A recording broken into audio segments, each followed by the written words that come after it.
29번째 문제입니다. 요건 계산하는 문제네요. 배전선에서 800kW 역률 0.8 이러한 부하에 공급할 경우 배전선 전력 손실은 90kW다. 지금 부하와 병렬로 300kVA 콘덴서를 설치할 때 배전선 전력 손실은 몇 kW가 되겠는가? 이 문제는 어떤 문제냐면 역률 개선 문제예요. 역률이 80%인데 콘덴서를 연결해서 개선했어요. 그랬더니 손실이 줄어든대요. 우리가 역률 개선했을 때 나타나는 긍정적인 면, 그 면에서는 손실이 줄어든다라고 하는 것을 기억했단 말이죠. 그걸 공부했단 말이죠. 그러니까 그 값이 얼마나 줄어드느냐 이거를 생각해 보는 거예요. 자, 그런데 여기서 잠깐 보면 개선 후 역률이 얼마인가 이걸 몰라요. 이 문제를 풀려면 개선 후 역률을 알아야 되고 개선 전 역률이 0.8이고 개선 후 역률이 얼마가 나오면 역률이 개선됐으니까 역률에 따라서 손실이 어떻게 변화되는가 이것을 찾아내야 돼요. 이 문제를 해결하기 위해서 첫 번째로 좀 기억해야 되는 기본 지식은 손실이라는 식이죠. 3배의 I자승 R이라고 하는 이런 식 기억하나요? 이게 손실이잖아요. 자, 이 식은 3배의 i제곱이니까 i 값을 구해서 집어넣어 보죠. 여기다가 이렇게 하면 i가 구해지죠. 제곱에 r이 되는 겁니다. 따라서 이걸 정리하면 제곱하면 3은 약분돼서 없어질 거예요. 따라서 이러한 식으로 나오죠. 이게 손실이에요. 즉 손실은 역률의 제곱에 반비례하는 거예요. 역률의 제곱에 반비례한다. 이거를 먼저 기억하고 있어야 돼요. 이 사항을 기억하지 못한 상태가 되면 이 문제는 풀 수가 없는 거죠. 그 다음에 역률 개선. 역률 개선 콘덴서 용량의 크기는 무효전력 마이너스 무효전력이잖아요. 개선 후 무효전력하고 개선 전 무효전력이 있을 거 아니에요. 그래서 개선 전 무효전력에서 개선 후 무효전력을 빼주면 그것이 뭐가 된다? 콘덴서 용량이 된다. 이렇게 기억하고 있잖아요. 그리고 여기서는 콘덴서 용량을 구하는 것이 아니라 그 값이 주어진 거죠. 그러면 코사인 세타 2, 즉 개선 후 코사인 세타는 어떻게 될 것인가?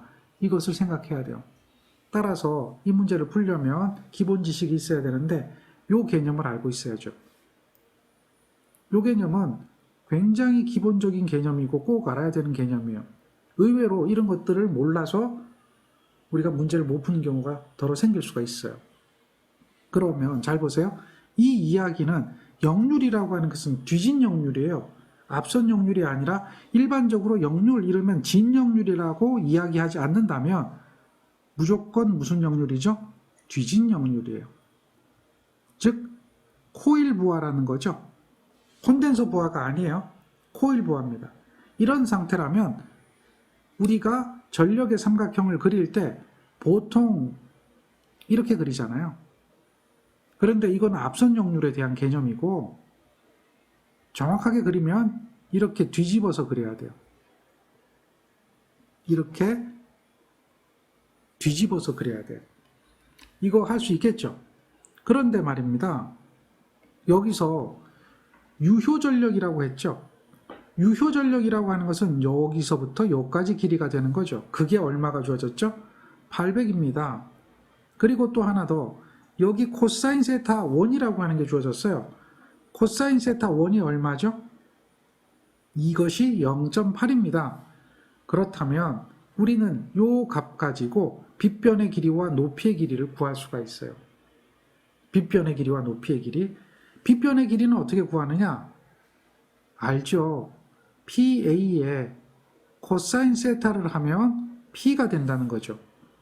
그러니까 PA라고 하는 것은 어떻게 계산해요? P상전력은 P를 코사인 세타로 나누면 돼요. P가 얼마였어요? 800이잖아요. 800. 800이면 0.8로 나누는 거죠. 그러니까 얘가 얼마 나와요? 1000이 나오는 겁니다. 자, 이건 지금 답안지 작성하는 거 아니에요. 기본 지식을 알고 있어야 되니까 그 기본 지식을 생각해내는 거예요. 이건 기본이에요. 그래서 요 길이가 구해지잖아요. 그럼 요 길이도 구할 수가 있겠죠. 요 길이. 요 길이는 어떻게 구하죠? PA의 사인 세타 성분이죠. PA의 사인 세타를 곱해주면 얘는 PR이 되는 걸 우리는 알고 있어요. 요게 첫 번째라면 요게 두 번째죠. 여기서 PR 값을 계산할 수 있죠. 이렇게 곱하면 되잖아요. 1000에다가 사인 세타. 사인 세타는 코사인이 0.8이면 사인은 0.6이에요. 자, 요것도 기본 지식인데요. 이 기본 지식 어디서 나오죠? 우리 삼각함수 배운 거 기억할 거고요. 전력공학 배운 거 기억할 거예요. 사인 자승 세타 플러스 코사인 자승 세타는 얼마입니까? 1이죠. 여기서 이거 구하면 돼요. 그러면 요게 0.8의 제곱이 들어가면 구할 수 있죠. 여기서 이렇게 이항시켜서 루트 씌워주면 되죠. 따라서 어떻게 됩니까? 사인의 세타는 1-0률의 제곱을 하고 그 다음 루트 씌워줘야 되겠죠. 따라서 이것은 0.6이 되잖아요. 1 코사인 제곱 세타 루트 씌워주면 사인 세타가 나와요. 그러니까 이렇게 해서 구해서 넣은 거예요. 그러니 얘는 얼마가 나오죠? 600이 나옵니다. 이런 이야기를 할 수 있어요. K바 하면 되겠죠? 그런데 이것도 하나의 방법인데 또 다른 방법이 있잖아요. 어떤 방법이 있냐면 밑변을 가지고 높이를 구할 수도 있어요. 지금은 여기에 있는 P상전력과 사인세타로 무효전력을 구했는데 세 번째 방법, 우리가 알고 있는 기초지식, 이것은 이거예요. 단젠트 세타입니다. 단젠트 세타. 단젠트 세타는 어떻게 계산하죠? P분의 PR이죠. P분의 PR이잖아요.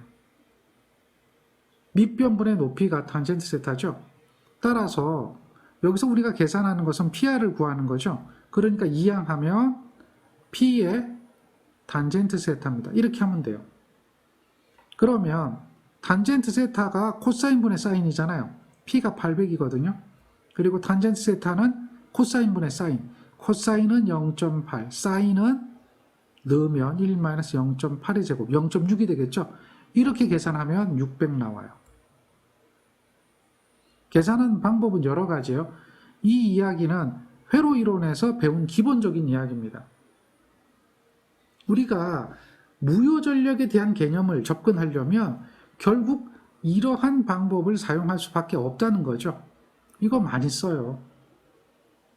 무효전력을 알려면. 그런데 자, 기본 지식입니다. 무효전력에서 무효전력을 빼준 거죠. 그러면 새로운 무효전력이 나오잖아요.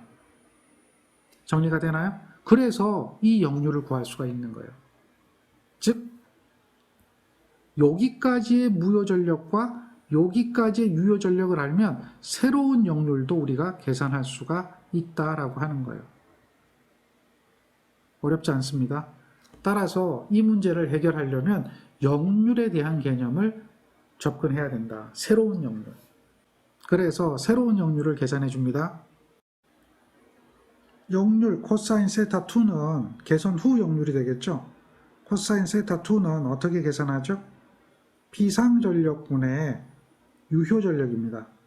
따라서 P상전력이 얼마냐 이걸 생각하면 돼요. P상전력이 얼마냐. P상전력은 유효전력의 제곱의 무효전력의 제곱이죠. 유효전력은 변함이 없어요. 얼마? 800입니다. 무효전력이 600이잖아요. 600인데 300을 넣어주었죠. 이 300이 왜 나왔나? 알 겁니다. 주어졌으니까. 600이 왜 나왔나? 계산했죠. 이거에 제곱을 해주는 거죠. 그리고 유효전력이 얼마죠? 800입니다. 이렇게 계산을 하면 새로운 역률이 나와요. 0.94 이렇게 나옵니다. 94%가 되죠. 0.8에서 0.94로 역률이 개선됐네요. 그렇다면 우리가 손실이 줄어드는 그 값을 계산할 수가 있어요. 따라서 손실, PL은 어떻게 될까요? 역률의 제곱의 반비례하잖아요. 역률의 제곱에 반비례한다. 이렇게 식을 세울 수 있죠. 역률은 어떻게 되죠? 코사인 세타 1에서 코사인 세타 2로 계산된 거죠. 제곱에 반비례한 거예요. 따라서 반비례니까 제곱이니까 여기가 0.8에서 0.94가 될 거죠. 반비례죠. 처음 손실이 얼마죠? 처음 손실 주어졌어요. 90이죠. 이렇게 계산기 눌러서 계산하면 돼요. 이걸 계산하게 되면 65.19kW 나옵니다. 65.19kW. 따라서 이게 답이 되죠. 답 65.19kW. 이 부분은 계산 과정이 돼야 되겠죠. 답안 작성을 그렇게 하시면 돼요. 계산이라고 나온 부분에는 계산식 써주고 답 써주고 이렇게 해주면 되죠. 이 문제를 풀기 위해서는 기본 지식이 따라다니는데 기본 지식 꼭 기억해야 되죠. 이런 기본 지식, 이런 기초 지식, 이런 것들이 없다면 이렇게 답을 간단하게 쓸 수가 없어요.